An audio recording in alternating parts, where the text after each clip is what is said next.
पार्वती कहती है अपने गुरु नारद जी से कि नारद जी मुझे कोई ऐसा उपाय बताओ जिससे मैं महादेव को पति रूप में पा सकूं।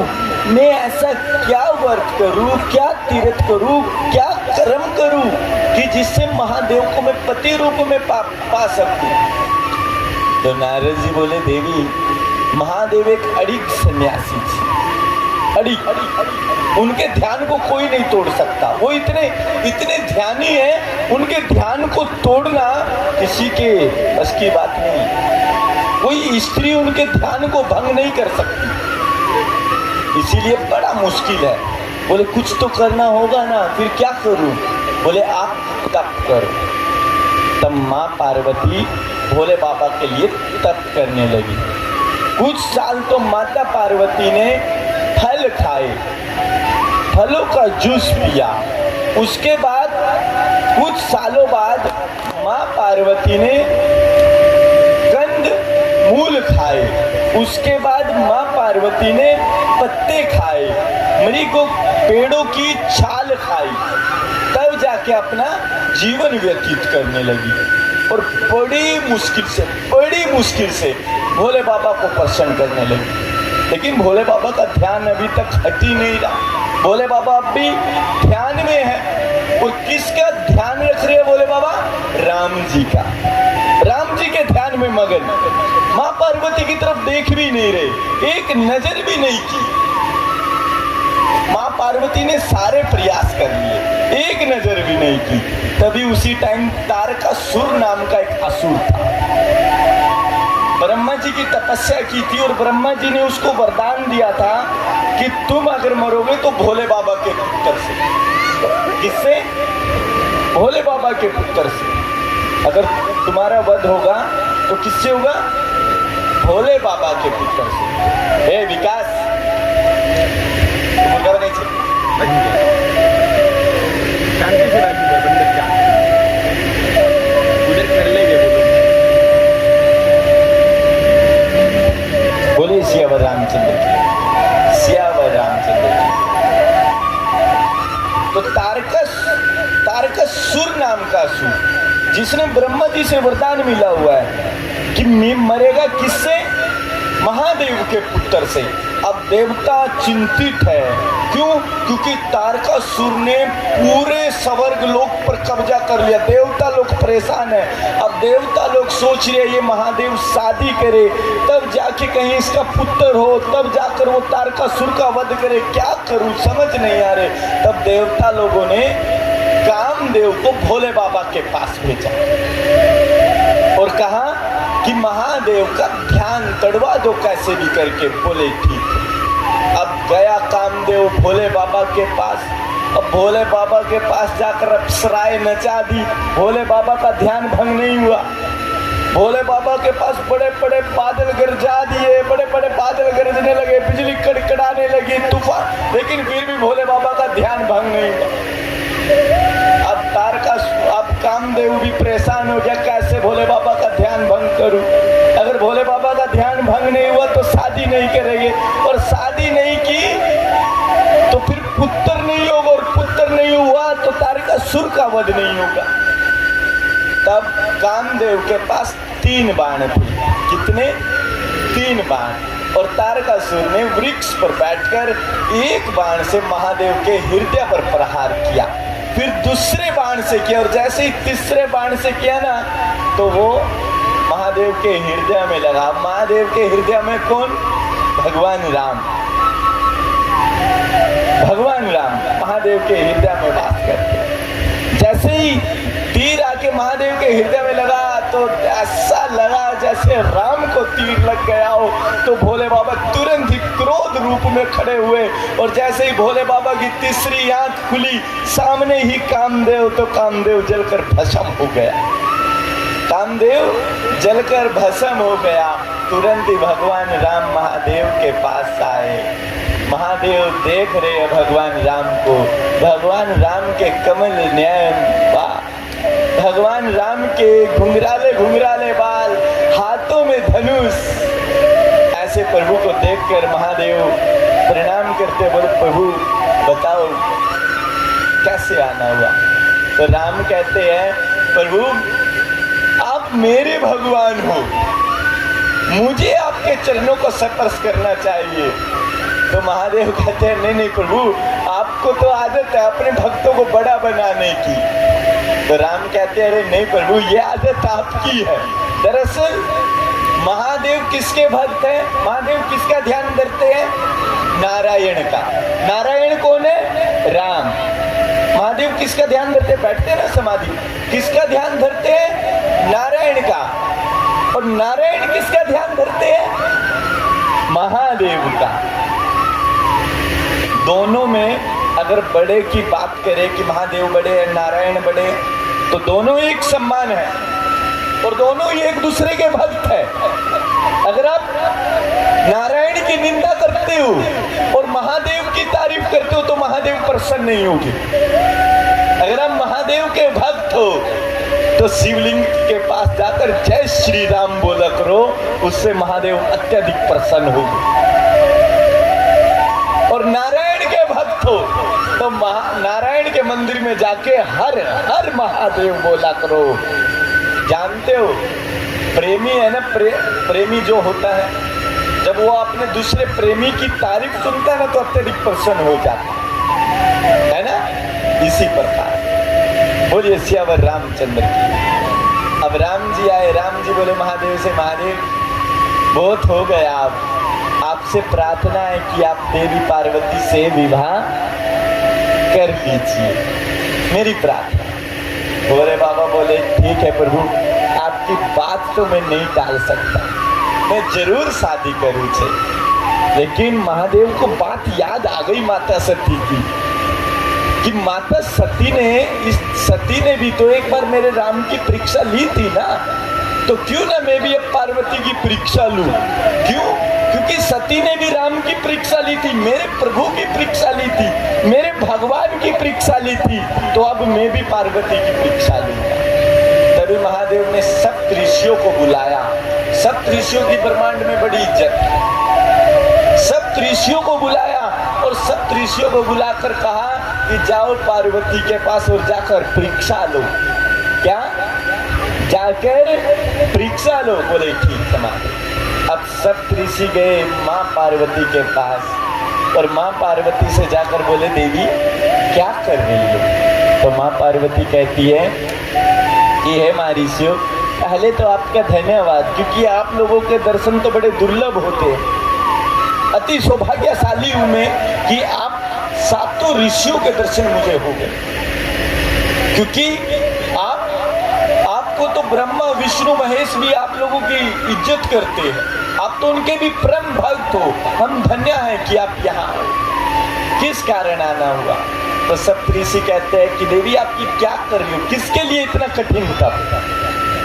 तो कहती है माँ पार्वती कि मैं महादेव को वर के रूप में पाना चाहती हूँ, इसलिए इतना कठिन तप कर रही हूँ। तो कहते हैं महादेव को? बोले महादेव से शादी क्यों करना चाहती हो? आप एक राजा की बेटी हो। अरे इतने सुंदर सुंदर राजकुमार आपको मिल सकते हैं, आप उनसे विवाह क्यों नहीं रचाती?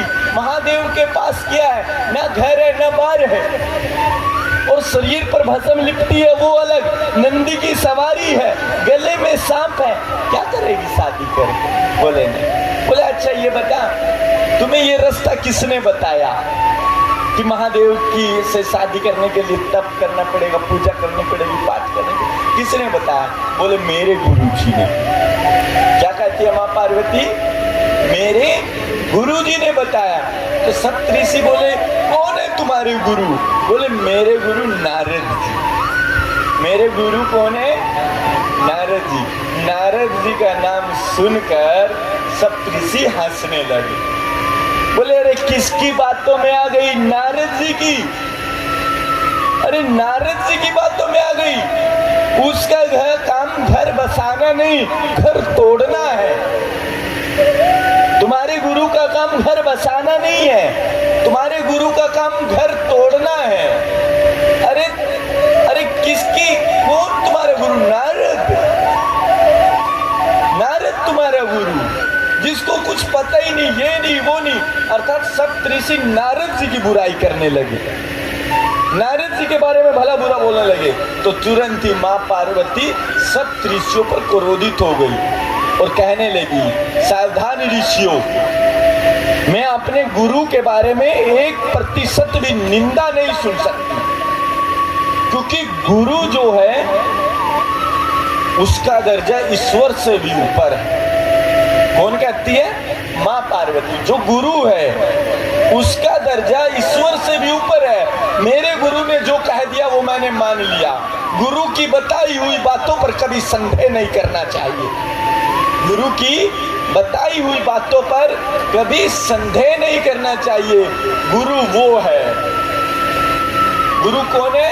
अगर भाग्य भी रूठ जाए, हमारा भाग्य भी रूठ जाए, तो गुरु भाग्य को मना देगा।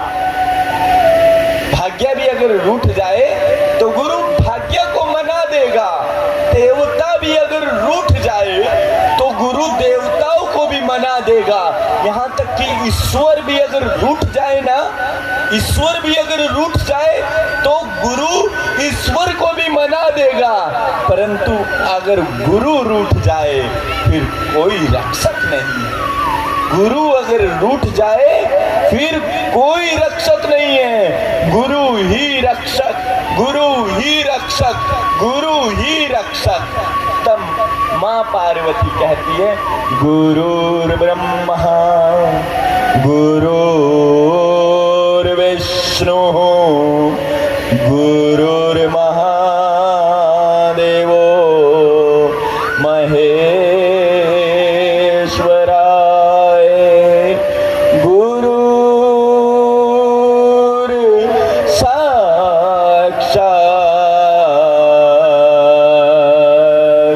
परब्रह्म तस्मै श्री गुरुवे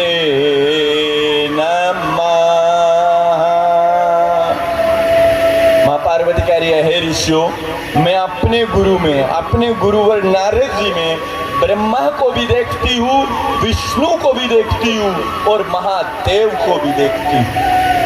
मेरे गुरुवर ब्रह्मा, विष्णु और महादेव के सम्मान है। मेरे गुरुवर ब्रह्मा, विष्णु और महादेव के सम्मान है। मैं उनके चरणों को बारंबार नमस्कार करती हूँ।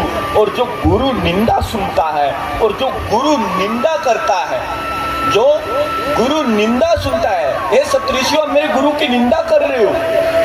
आप मेरे गुरु की निंदा करके मेरे ही सामने मेरे गुरु जी का अपमान कर रहे हो।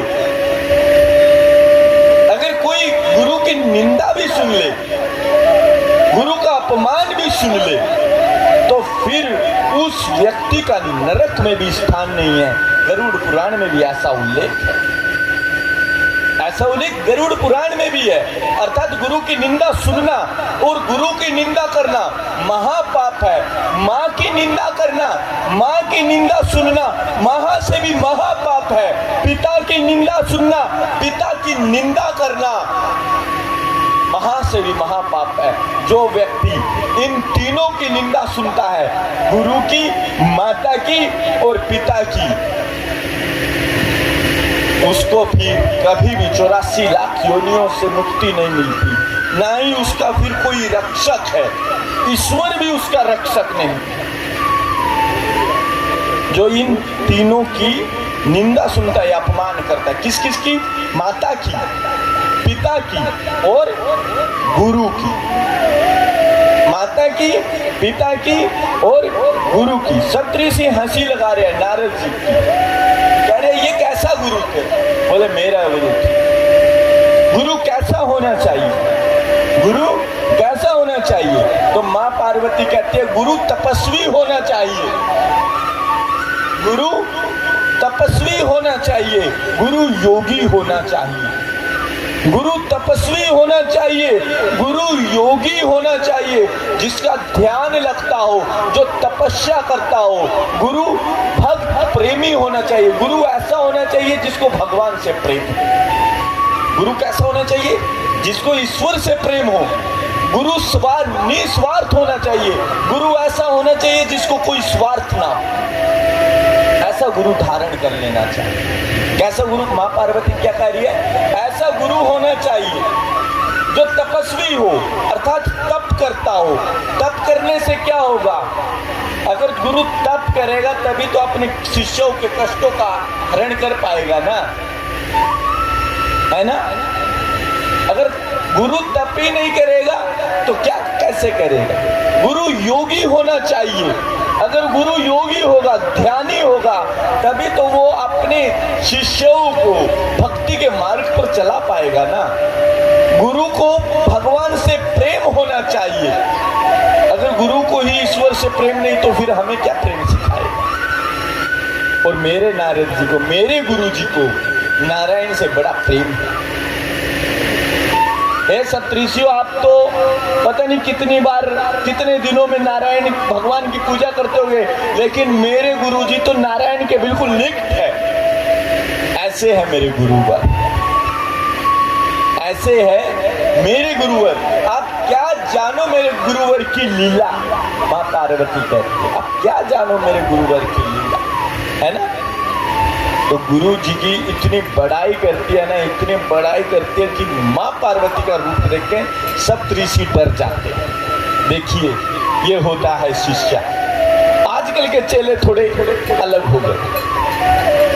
आजकल के जाते हैं ना, गुरु धारण कर लेते हैं, 4 दिन 5 दिन ज्ञान लेके, 4-5 दिन ज्ञान लेने के बाद क्या कहते हैं चेले? बस गुरु जी ज्ञान भरपूर हो गया, अब आप ज्ञान लो, हम ज्ञान देंगे। भर गया ज्ञान, बड़ा ज्ञान भर गया। गुरुजी कहता रहे चले और भी ले ले ज्ञान। बोला ना गुरुजी, लास्ट ज्ञान दे दो जो भी देना। अब गुरुजी सत्संग में सुना रहे, तुझ में राम, हम में राम, हम सब में राम। अब चेले ने पकड़ लिया, बोले बस बस गुरुजी बस, समझ गया, सब में राम, तुझ में राम, मुझ में राम, सब में राम। गुरुजी समझ गया, आगे मत समझो, अब तो आप ही ज्ञान ले लो। गुरुजी बोले अरे चेले, पूरा अधूरा ज्ञान खतरनाक होता है, पूरा ज्ञान ले ले। बोले नहीं गुरुजी, समझ गया, तुझ में राम, मुझ में राम, समझ गया, जाने दो बस। अब चला गया चेला बाहर, अब सबको कहता तुझ में राम, मुझ में राम, तुझ में राम, मुझ में राम। सबको क्या कहता है? तुझ में राम, मुझ में राम। अब सब ने देख लिया बड़ा ब्रह्म ज्ञानी है, बड़ा राम ज्ञानी है। बैठो बैठो, ऊंची गद्दी दे दी, बिठा दिया। और क्या कह रहा है फिर बैठ के? भाषा में सरलता नहीं, गुरु की वाणी में प्रेम होना चाहिए। माँ पार्वती कहती है गुरु की वाणी में क्या होना चाहिए? प्रेम। गुरु की वाणी में कठोरता नहीं होनी चाहिए, गुरु के हृदय में प्रेम होना चाहिए। गुरु का हृदय कठोर नहीं होना चाहिए। और वो जो चेला बैठा ना गद्दी पे, वो बड़ा करके करा, अरे भाई तुम में राम, मुझ में राम, अरे भाई तुम में राम, मुझ में राम। अब राजा का हाथी पागल हो गया, राजा का हाथी पागल हो गया। अब हाथी पे जो सवार है वो कह रहा है भागो भागो, हाथी पागल हो गया, हाथी पागल हो गया। अब जितनी संगत बैठी थी सारी भाग गई। अब एक व्यक्ति आया, बोले महाराज, बोले हाँ हाथी पागल हो गया, भाग लो। बोले अरे नहीं नहीं नहीं नहीं। बोले क्या हुआ? बोले हाथी में राम, मुझ में राम, राम राम को थोड़ी ना मारेगा, हाथी में राम, मुझ में राम। अब जब हाथी में राम और मुझ में राम है तो राम राम को थोड़ी ना मार सकता है। अब जो बेचारा सवार है हाथी पे, वो कह रहा महाराज उठ लो, हाथी पागल हो गया, उठ लो। बोला ना ना, हाथी में राम, मुझ में राम, मुझ में राम, हाथी में राम। अब राम राम को कैसे मार सकता, तू पागल है। अब हाथी आया, हाथी ने तो चेले को उठा के फेंक दिया, हड्डियां टूट गई, 4-5 पहुंच गया अस्पताल। अब गुरुजी को पता चला भाई चेला टूट गया है, चेले को बहुत चोट आई। बोला मिलने जाता हूँ। अब गुरुजी गए चेले से मिलने, गुरुजी पड़े बेड पर। अब गुरुजी दूर, अब चेला दूर से ही गुरुजी को आते हुए देख रहा, और देखा दूर से ही, और चेले ने तुरंत बोला गुरुजी बस अब मत मिलने आना, वहीं रुक जाओ। बोले अरे क्या हुआ? बोले गुरुजी आपके ज्ञान के कारण पिट गया, आपके ज्ञान के कारण पिट गया, बस आप पास मत आना। बोले अरे मेरे ज्ञान के कान कैसे पिट गया भाई? बोला आपने सिखाया था तुझ में राम मुझ में राम, मैंने सब में राम देखा, अब हाथी में राम देखा, देखो राम ने राम को मार दिया और कहां पहुंचा दिया। गुरुजी बोले हाथी में राम देख लिया? बोले हाँ। अपने में राम देख लिया? बोले हाँ। बोला हाथी पे जो सवार है उसमें राम नहीं देखा?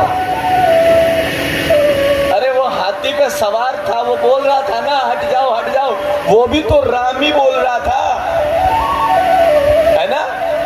वो कोई और थोड़ी ना बोल रहा था, वो भी तो राम ही बोल रहा था, वो नहीं सुना। अरे फिर एक शिष्य भी आया तेरे पास, भागो गुरुजी हट जाओ, तब नहीं हटे। अरे वो भी तो राम ही आया था। बोले गुरुजी ही होते हैं।